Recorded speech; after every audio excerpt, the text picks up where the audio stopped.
Hello friends, welcome to पिकालिका maths. तो आज की इस वीडियो में हम बात करने वाले हैं एनबीएचएम 2020 के क्वेश्चन का सॉल्यूशन। ठीक है, आज के टॉपिक में हम पढ़ेंगे मैकेनिक्स का सॉल्यूशन करना हम देखेंगे। क्लासिकल मैकेनिक्स का है एक क्वेश्चन, आप देख सकते हैं। ठीक है, देखने में क्वेश्चन बहुत छोटा है लेकिन इतना ईजी नहीं है। ठीक है, और अगर आप अभी तक हमारे चैनल को सब्सक्राइब नहीं किए हैं तो आप सब्सक्राइब कर सकते हैं, लाइक कर सकते हैं, क्योंकि आपको पता है हम देते हैं कंटेंट के साथ क्वालिटी भी। ओके, तो चलिए इस क्वेश्चन को शुरू करते हैं। क्वेश्चन में क्या कर रहा है कि आपके पास कोई एक पॉइंट है जो किसी कर्व पे मूव कर रहा है। ठीक है, विद सर्टेन स्पीड। यहाँ पे स्पीड आपको यूनिट स्पीड दिया, इसका मतलब हुआ कि यह स्पीड जो है कांस्टेंट स्पीड है। ओके, फिर कह रहा है what is the magnitude of its acceleration at the point this. मतलब कंक्लूजन ये है कि यहाँ पे आपको एक पॉइंट है, एक कर्व है। ठीक है, मतलब ये पॉइंट इस कर्व पे मूव कर रहा है विथ सर्टेन स्पीड, जो एक स्पीड क्या है यहाँ पे आपका कांस्टेंट है। वो यूनिट स्पीड का मतलब क्या हुआ, कांस्टेंट स्पीड हुआ। एंड देन आपको बताना है कि मैग्नीट्यूड क्या होगा उसके एक्सेलरेशन का किसी पार्टिकुलर पॉइंट पे। तो मैं इसका क्या कर रहा हूँ, क्विकली सोल्यूशन करने का तरीका बताता हूँ ताकि आप एग्जाम में इसी वे में करेंगे। ठीक है, बाकी प्रॉपर वे में तो सोल्यूशन हमारे सोल्यूशन मैनुअल में लिखा ही है, जो एनबीएचएम 2020 का सोल्यूशन है। तो देखिए पहले कुछ रूल मैं रिकॉल करवा दे रहा हूं आपको। रूल क्या है, जैसे रूल 1 ये है कि अगर कोई y जो है डबल डिफरेंशिएबल फंक्शन है। ठीक है, मान लीजिए y इक्वल टू मैंने कुछ fx ले लिया, यहाँ पे y equal to x square दिया हुआ है, तो y इक्वल टू मैंने fx ले लिया। अगर ये डबल डिफरेंशिएबल फंक्शन है तो हमें एक कर्वेचर निकालना होगा। कर्वेचर क्या निकालना होता है, जैसे देखिए कोई जैसे कर्व इस टाइप से दिया होगा, तो मान लीजिए आप किसी पॉइंट पे निकालना चाहते हैं, इस पॉइंट पे निकालना चाहते हैं। ठीक है, तो इस पॉइंट पे जब एक्सेलरेशन निकालना चाहते हैं तो एक्सेलरेशन जो वेलोसिटी होगा, अगर मैग्नीट्यूड चेंज हो रहा है। ठीक है, अगर इस पाथ पे कोई एक पॉइंट, मान लो ये पॉइंट पी है। ठीक है, अगर किसी पाथ पे कोई पॉइंट मूव कर रहा है, ठीक है, तो इसका एक्सेलरेशन का दो डायरेक्शन होगा, एक तो टेंजेंशियल होगा और एक ये आपका जो है नॉर्मल होगा, जिसको हम लोग सेंट्रीपिटल भी बोलते हैं। ठीक है, तो वैसे आपको नॉर्मल ही समझना है, क्योंकि आपको पता है कि नॉर्मल जो होता है टेंजेंट पे परपेंडिकुलर होता है। ओके, तो यहाँ पे दो जब भी होगा, दो कंपोनेंट होगा आपके एक्सेलरेशन का।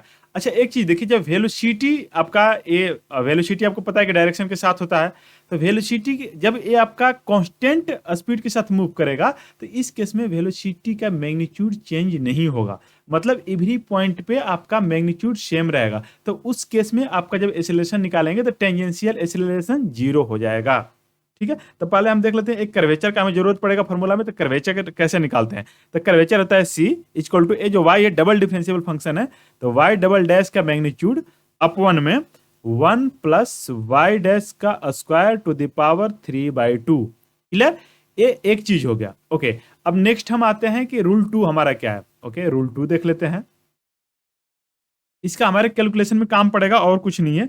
रूल 2 आपका क्या कहता है कि कोई एक पार्टिकल जो किसी गिवन कर्व पे विथ सर्टेन स्पीड, मतलब सर्टेन स्पीड के साथ मूव करता है, तो उस केस में जो आपका एक्सेलरेशन वेक्टर हो जाएगा, वो हो जाएगा आपका एक्सेलरेशन वेक्टर जो होगा वेलोसिटी।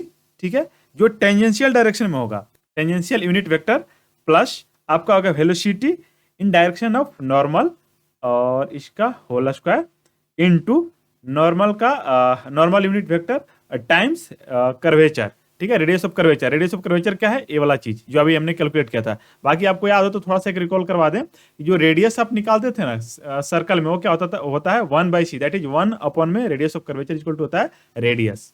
अब यहाँ पे देखिए, यहाँ पे दोनों का मीनिंग देखिए, देखिए v क्या है आपका, वेलोसिटी है।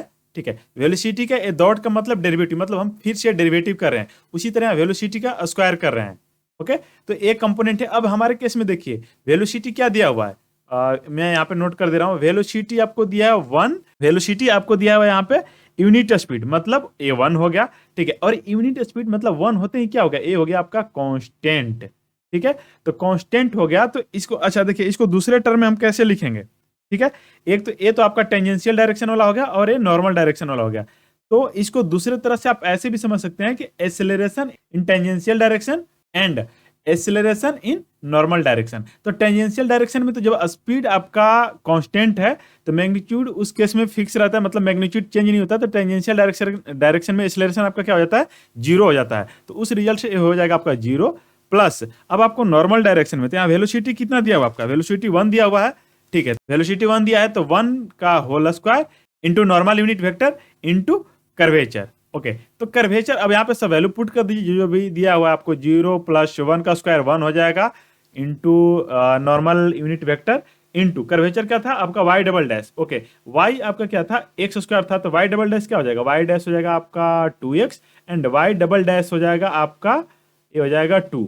तो ठीक है, यहाँ पे इनटू में हो जाएगा 2 का मॉडुलस अपॉन में 1 प्लस अब इसका हो जाएगा 2x का होल स्क्वायर का पावर 3/2। अच्छा 21 पॉइंट पे पूछ रहा है एट 1/2 1/4, ठीक है, इस पॉइंट पे आपको निकालना है।